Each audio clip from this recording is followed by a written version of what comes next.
Olá, olá, tudo bem? Vamos falar do Capitães da Areia, Jorge Amado, 1937. Olha só, gente, nós estamos numa obra do Jorge Amado que vai sofrer grande influência do atual governo naquele momento, ou seja, a Era Vargas, o Estado Novo, a primeira edição praticamente inteirinha é queimada.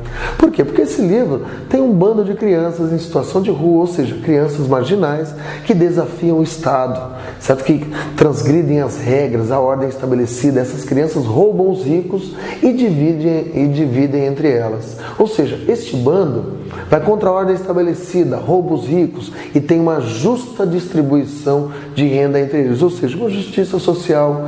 E esse bando consegue ficar bem com quem? Com diversos estratos da sociedade, com a igreja, com o candomblé, né? Ou seja, o padre José Pedro, a dona Ninha, os trabalhadores na figura do doqueiro, João de Adão, os estudantes na figura do Alberto. Então eles representam um bando que é quase um esboço de uma comunidade ali comunista, né? Socialista, com tendências progressistas, tira dos ricos e divide entre nós, entre os pobres.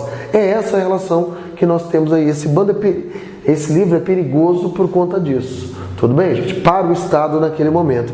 Então esse bando faz justiça social interna, certo? E vai lá. E aí são as peripécias deste bando. Se você olhar e perceber, temos diversos personagens que são, certo? Tipos sociais, e essas personagens, né, na verdade, a gente tem um grande descritivismo, vai dizendo no início do livro, nos primeiros 11 capítulos, quem são, de onde vieram, fazendo bando, qual a sua função.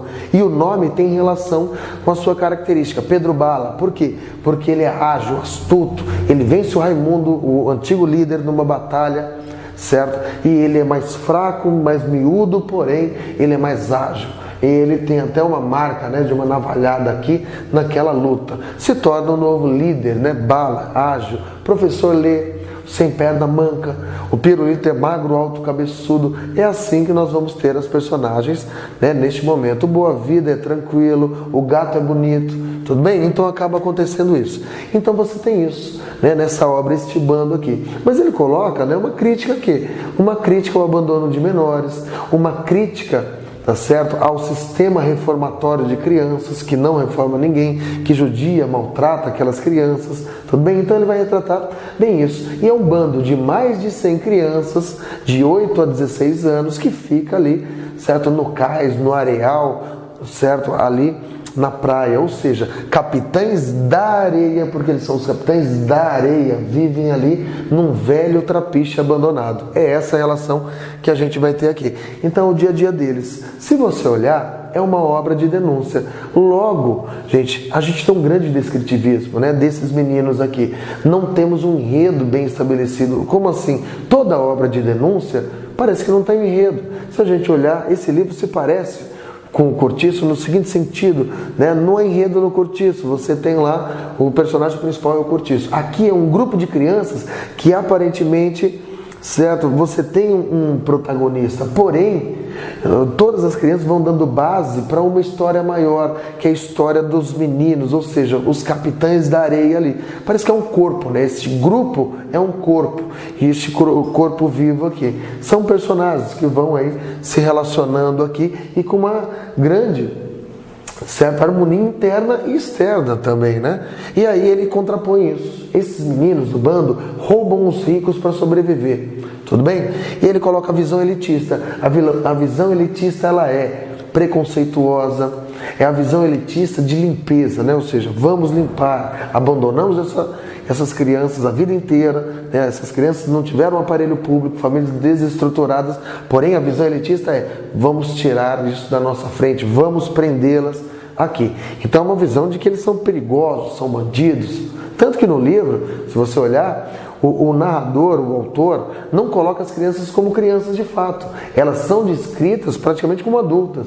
Elas são lá, a primeira parte, né, que é a descrição dessas crianças, elas são descritas de fato como crianças retratadas só lá no carrossel, né, na parte que elas brincam de fato e tudo mais aqui.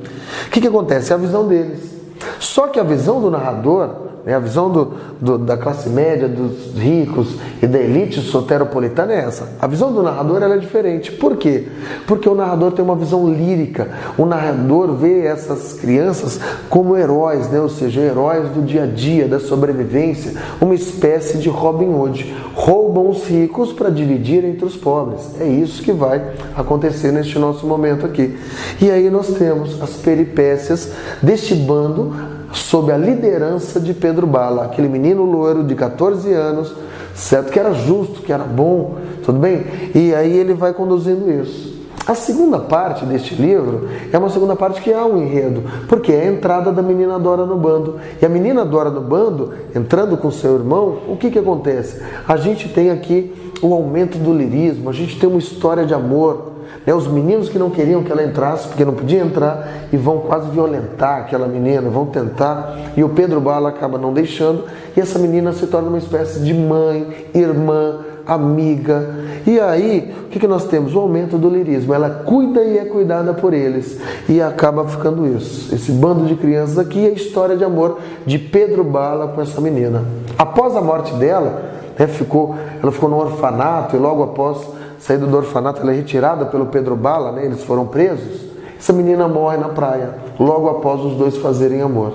Tudo bem? Depois disso, o que acontece? Depois disso a gente tem o desfecho, o destino das personagens, a destituição do bando, não que ele vai acabar, mas por uma nova geração. E aí tem lá, o Pedro Bala se torna líder sindical. Por quê? O seu pai era o loiro, ele fica sabendo através do João de Adão, e ele ao longo da obra adquire consciência social, vai adquirindo consciência social. E cada personagem rompe com o determinismo social. Várias personagens aqui, né? O professor vai ser artista, o João Grande vai ser marinheiro, certo? Eles conseguem realizar os seus sonhos. E o Pedro Bala começa a obra contra a ordem social e termina a obra contra a ordem social como seu pai. Ou seja, ele é um líder do banditismo e depois é um líder sindical, né? Então é a grande consciência, é um dos chamados romances proletários do nosso Jorge Amado aqui. Tudo bem, gente? Tudo bem? Leiam este livro, muito bacana. Até a próxima.